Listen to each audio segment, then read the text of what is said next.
November 21, 2024. Salmo responsoryo ang atong tubag.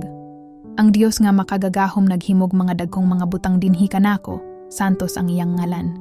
Mingon si Maria. Nagasangyaw ako sa kadako sa Ginoo, ang akong espiritu nalipay diha sa Dios, ang akong manunubos. Tubag.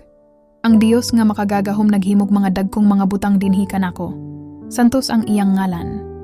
Kay nanumbaling man siya pagtanaw sa iyang ulipon diha sa iyang kaubos. Ang tanang kaliwatan magtawag kanako nga bulahan. Ang Dios nga makagagahom naghimog dagkong mga butang dinhi kanako, santos ang iyang ngalan. Tubag. Ang Dios nga makagagahom naghimog mga dagkong mga butang dinhi kanako, santos ang iyang ngalan. Ang iyang kaluoy gikan sa katuigan, ngadto sa katuigan, alang kanila nga mahadlokon kaniya. Ang gigutom gibuhong niya sa tanang mga kaayuhan. Samtang ang mga adunahan gihinginlan niya nga walay dala. Tubag.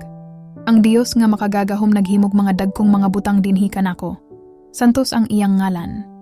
Gipabarog niya si Israel iyang sulugoon, kay nahinumdum siya sa iyang kaluoy, ingon sa iyang gisaad sa atong mga katigulangan, kang Abraham ug sa iyang kaliwat hangtod sa kahangturan. Tubag. Ang Dios nga makagagahom naghimog mga dagkong mga butang dinhi kanako, santos ang iyang ngalan.